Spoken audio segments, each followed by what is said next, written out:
Sabi nga ng marami, pagtuntong ng edad, 60 na nag-uumpisa ng mahirapan sa pagtulog ng mahimbing. Subok na ang mga sleeping pills, melatonin at mga herbal tea, ngunit nananatiling maigsi at gising ng gising ang tulog. Tuwing umaga, parang hindi na antalang nakapagpahinga. Ang nakakagulat, maaaring ang isang pamilyar na sangkap sa inyong kusina, ang luya, ang susi upang ganap na magbago ang kalidad ng inyong pagtulog.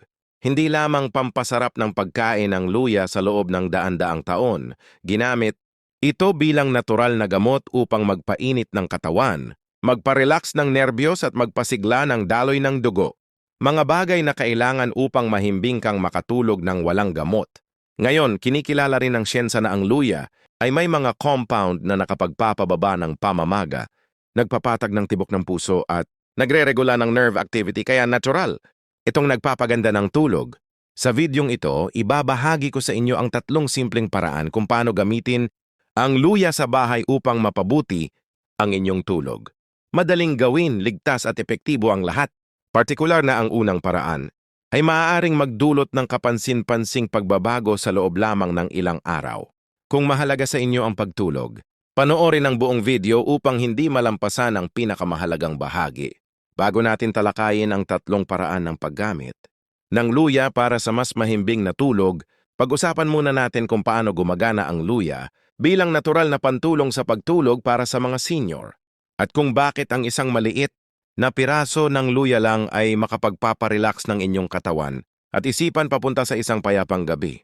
Sa maraming kultura sa Asya, ang luya ay hindi lamang pampasarap na nagbibigay ng init at anghang sa mga pagkain. Sa daan-daang taon, itinuring itong ligtas na natural na gamot na nagpapainit ng katawan, nagpapakalma ng nerbiyos at nagbabalik ng balanse sa katawan. Isang kondisyon kung saan natural na dumarating ang tulog. Sa tradisyonal na gamot, inilalarawan ng luya bilang may maanghang na lasa, mainit na katangian at may connection sa lung, spleen at stomach meridians. Ibig sabihin, tinutulungan ng luya na buksan ng daloy ng enerhiya at dugo. Pinasisigla ang sirkulasyon.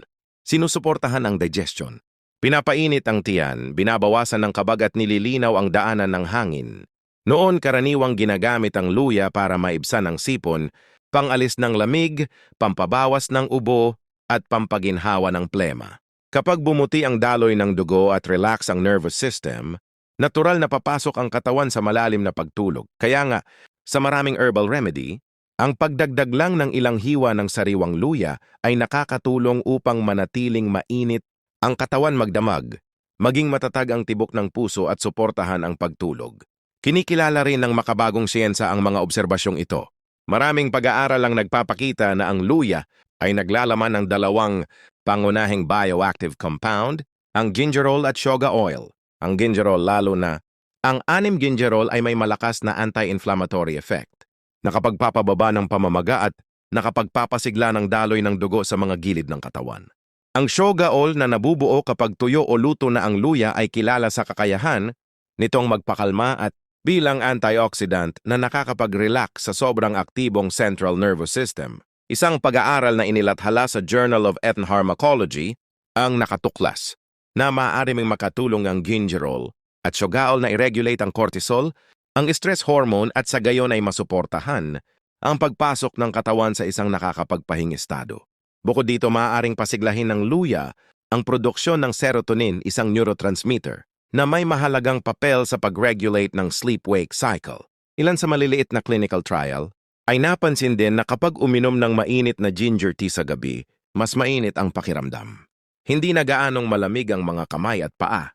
Bumagal ang tibok ng puso at mas madaling nakatulog. Napakahalaga ng mga physiological response na ito para sa mga edad, 60 pataas na kadalasan, ay humina na ang sirkulasyon ng dugo at regulasyon ng temperatura ng katawan kumpara noong kabataan. Siyempre, magkakaiba ang epekto ng luya sa bawat tao. May mga mapapansin ang malinaw na pagbabago pagkalipas lang ng ilang gabi. Samantalang ang iba ay kailangang maging consistent ng 1 hanggang 2 linggo bago makita ang resulta. Ang maganda sa luya, hindi ito nakakasanay, hindi nakakalimot at hindi nagdudulot ng antok sa araw tulad ng ilang sleeping pills. Mura ito, madaling mahanap sa anumang supermarket at maaaring ihanda sa iba't ibang paraan ayon sa inyong panlasa. Kung ang inyong Insomnia ay dulot ng malubhang karamdaman, maaaring maging magandang bahagi ito ng inyong evening routine. Ngunit kailangan pa ring isabay sa payo ng inyong doktor upang matugunan ang ugat ng problema. Kapag naunawaan ito, makikita na ang isang tasa ng mainit na ginger tea o ilang minuto ng paglalagay ng luya sa paliguan ng paa bago matulog ay sapat na upang magpadala ng malumanay na senya sa katawan na oras na upang magpahinga. Pagkatapos maunawaan kung bakit maaaring magsilbing natural na sleep signal ang luya para sa katawan, oras na upang piliin ang paraan na pinakaangkop sa inyo. Sa videong ito, ibabahagi ko ang 3 paraan mula sa pinakasimple hanggang sa pinakamalakas. Nakaayos mula numero 3 hanggang numero upang madali ninyong masimulan at unti-unting mapataas ang bisa. Ang paraan numero TR isang banayad na warm-up, madaling gawin at angkop para sa karamihan. Ang paraan numero ay may mas direktang epekto sa nervous system at sirkulasyon. Ang paraan numero 1, ang pinakakomprehensibong formula na nagdudulot ng dobleng benepisyo para sa tulog at sa pangkalahatang kalusugan. Ikatlong paraan sa paggamit ng luya para mas mabilis at mas malalim na maturang natural. Ang paghahanda ng luya at rock sugar. Ito ay isang napakasimpleng recipe na gawa sa mura at madaling hanaping mga sangkap. Ngunit nagdudulot ito ng malinaw na pakiramdam, ng kaginhawahan at relaksasyon sa loob lamang ng ilang araw. Matagal nang umiiral ang recipe na ito sa maraming tradisyonal na pamamaraan, lalong-lalo na sa mga nakatatanda o mga taong gumagawa ng mental na trabaho para mabawasan ang stress bago matulog. Ang luya ay may taglay na gingerol at shoga oil, dalawang compound na siyentipikong napatunayang nagpapalawak ng mga daluyan ng dugo, nagpapataas ng daloy ng dugo sa utak at nagpapabawas sa sobrang aktibidad ng nervous system. Kapag hindi gaanong tense ang nervous system, ang heart rate ay nagiging mas stable, ang utak ay madaling makapag-switch sa mode ng pagpapahinga at natural na darating ang antok. Ang rock sugar ay hindi lamang nagbibigay ng banayad na tamis kundi meron din itong cooling property na nagbabalance sa init ng luya at pumipigil sa umiinom na makaramdam ng init o dry sensation sa bibig. Ang banayad na tamis ay nagdudulot din ng relaxing effect sa taste buds, parang isang malumanay na senyas sa utak na handa na ang katawan para magpahinga. Napakasimple ng paghahanda, kumuha ng kalahating piraso ng sariwang luya, hugasan itong mabuti at hiwain ng manipis. Ilagay ito sa isang kaserola na may mga kalahating litro ng tubig at pakuluan. Kapag kumulo na ang tubig, magdagdag ng isang maliit na halaga ng rock sugar. Haluing mabuti, babaan ang apoy at hayaang malagkita ng mga 5 minuto pa. Kapag iinumin, pinakamainam na inumin ito habang mainit-init pa, ideally sa tanghali o sa hapon.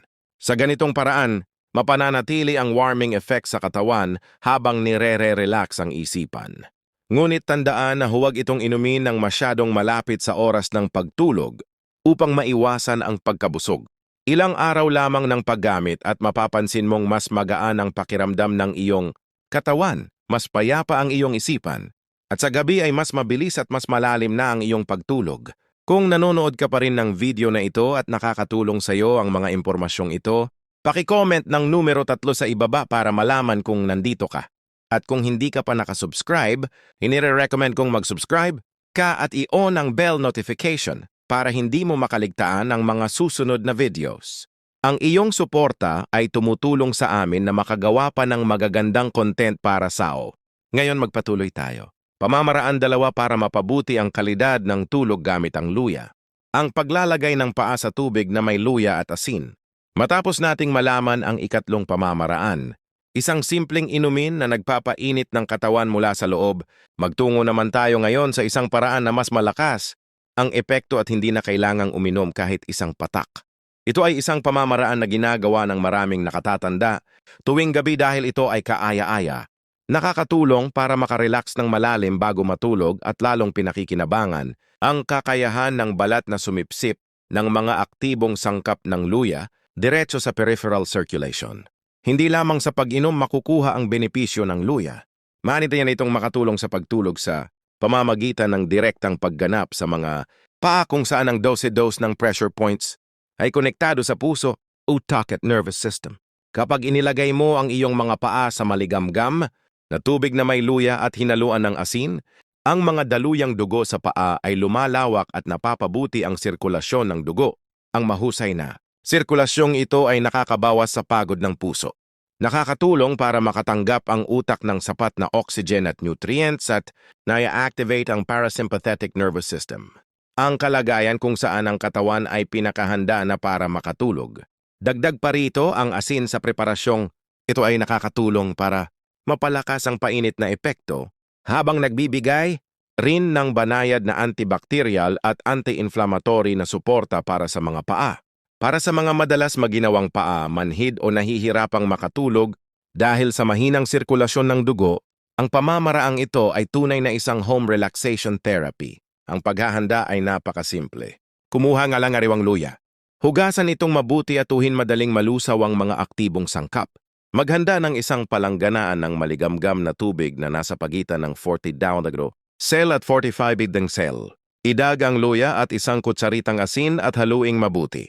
Ang tubig may dapat na maligamgam para maramdaman ang malalim na init ngunit hindi mainit na makapapaso. Kapag gagamitin, diretso lang.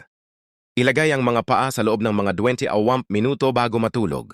Habang naglalagay ng paa, dahan-dahang masahihin ang mga talampakan at mga daliri ng paa para mas lumawak ang daluyan ng dugo. Pagkatapos patuyuin ang mga paa at magsuot ng manipis na medyas para manatiling mainit ang mga paa buong gabi. Ang pagsusuot ng medyas ay hindi lamang nakakatulong para mas matagal, mapanatili ang init kundi pinapanatili rin ang pagkalawak ng mga daluyang dugo. Pagkatapos malagyan, kaya patuloy na maayos ang daloy ng dugo at hindi biglang lumamig ang katawan.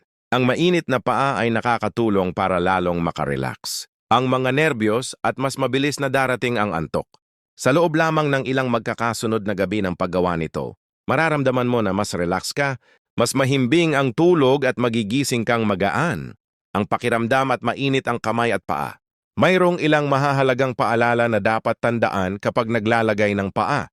Kung ang iyong mga paa ay may bukas na sugat, ulcers or infection, hindi ka dapat maglagay ng paa. Ang mga taong may diabetes na may malubhang vascular obstruction or venous insufficiency. I guess mga nakakagaling lamang sa operasyon o ang mga may malubhang sakit sa puso ay dapat kumonsulta muna sa doktor bago gawin ito.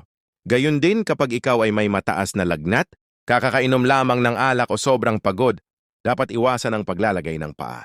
Panatilihin ang temperatura ng tubig sa pagitan lamang ng 40 degrees Celsius at 45 Celsius para maiwasan ang pagkapaso at huwag itong lalagpas ng 3 minuto dahil ang masyadong matagal na. Paglalagay ng paa ay maaaring maging dahilan para mawala ang init ng katawan. Kung sa palagay mo ay sulit subukan ang pamamaraang ito ngayong gabi, mag-iwan ng komentaro na nagsasabing susubukan ko para malaman ko na kasama mo akong nagsasagawa. Pamamaraan isa para makamit ang malalim na pahinga sa loob lamang ng 3 gabi. Ginger Honey Lemon Tea. Matapos painitin ang katawan mula sa labas gamit ang pangalawang pamamaraan, ang paglalagay ng paa sa tubig na may luya at asin. Magtungo naman tayo ngayon sa pinakamalakas na preparasyon na direktang gumagana mula sa loob. Ito ay isang pamamaraan na itinuturing na evening ritual ng maraming tao dahil hindi lamang ito nakakatulong para mapabuti ang tulog, kundi pampalakas rin ng resistensya at nagdudulot ng mas payapang kaisipan. Ang espesyal sa preparasyong ito ay pinagsasama nito ng sabay-sabay ang 3 sangkap na bawat isa ay may kanya-kanyang tungkulin. Ang luya ay nagpapainit ng katawan, nagpapalapad ng mga daluyang dugo at nagpapaluwag ng tensyon sa nervous system. Ang honey gamit ang mga natural na asukal nito ay nakakatulong para maging matatag ang blood, sugar buong gabi at pinasasabog ang katawan para makagawa ng serotonin na nagiging melatonin para mas mabilis kang makatulog. Ang lemon sa katamtamang dami ay nagdaragdag ng banayad na aroma at asim. Nagpapaginhawa sa lalamunan at nagbibigay ng vitamin C para manatiling mas malusog ang katawan. Kapag pinagsama ang 3 sangkap na ito, makakakuha ka ng 1 tasa ng tiyaan na mainit, mabango at masarap. Inumin. Ang maanghang na init ng luya ay pinagsasama. Ang banayad na tamis ng honey at ang preskong asim ng lemon para makalikha ng relaksasyon. Mula sa unang higop. Para sa maraming tao, ang simpleng pag-upo at pag-inom ng tsaa habang nakikinig ng malumanay na musika o pagbabasa ng ilang pahina ng libro ay nagpapabagal sa katawan, nagpapagaan ng isip at hinahayaang natural na dumating ang tulog. Ang paghahanda ay napakasimple. Pakuluan ang mga kalahating litro ng tubig at pagkatapos ay idagdag ang 4 hanggang 6 na hiwa ng sariwa at nahugasan na luya. Babaan ang apoy at hayaang malagaan ng mga 5 minuto para lubos na mailabas ang katas ng luya. Patayin ang apoy. Hayaang lumamig ng bahagya ang tubig at pagkatapos ay idagdag ang 1 kutsara ng honey, ang katas mula sa 1 kapat hanggang pinakamaraming kalahating lemon depende sa panlasa. Haluing mabuti at inumin habang mainit para sa pinakamasarap na lasa. Pinakamabisa na inumin ito mga 1 oras bago matulog. Bibigyan nito ng sapat na oras ang katawan para masipsip ang mga nutrisyong. Mainitan mula sa loob at maipadala sa utak ang senyales na oras na para mag-relax. Kung ikaw ay may sensitibong sikmura, gumamit lamang ng kaunting katas ng lemon para maiwasan ang hindi komportable. Kung ang recipe na ito ay mukhang nakatutukso, na isave ito at subukan ngayong gabi. At pagkatapos ay ibahagi ang iyong karanasan para makinabang din ng iba.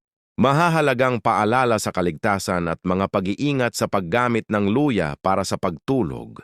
Bago matapos, nais kong ipaalala sa inyo ang ilang mahahalagang bagay para sa ligtas at epektibong paggamit ng luya. Una, sa paghahanda, huwag balatan ng luya. Ang balat nito ay mayaman sa mga kapakipakinabang na nutrient. Hugasan lang ito ng maigi. Pangalawa, huwag gamitin ang luya kung ito ay may pasa o sira dahil maaari itong maglabas ng mga lason na nakasasama sa atay at sa pagtagal ay maaaring magpataas ng panganib ng cancer sa atay. Ang luya ay may mainit na katangian kaya huwag itong gamitin ng labis. Lalo na huwag uminom ng napakatapang na pinaglagaan ng luya nang tuloy-tuloy sa loob ng maraming buwan dahil maaari itong magdulot ng pressure sa atay at sikmura. Mayroon ding mga tiyak na kaso kung saan hindi dapat gamitin ang luya para sa insomnia, kabilang na kapag may mataas na lagnat o heat stroke, may sakit sa atay, baga o sikmura, malubhang diabetes, alta presyon, o mga pigsa at impeksyon sa balat. Panghuli, para mapabuti ang pagtulog, huwag umasa lamang sa luya. Dapat itong isabay sa malusog na pagkain, tamang pahinga, payapang kaisipan at pag-iwas sa mga stimulant tulad ng kape, alak at sigarilyo sa gabi. Sa pamamagitan ng pag-alala sa mga puntong ito at tamang paggamit ng luya, maaari itong maging isang ligtas na kaalyado para tulungan kayong makatulog ng mas mahimbing ng walang pangambang may side effects. Ang magandang pagtulog ay hindi basta swerte lamang. Ito ay resulta ng tamang senyales na ibinibigay ninyo sa inyong katawan tuwing gabi. At ang luya, isang maliit ngunit makapangyarihang sangkap ay maaaring maging isa sa pinakanal, ligtas at madaling gamitin na paraan para sa mga edad 6 na pataas.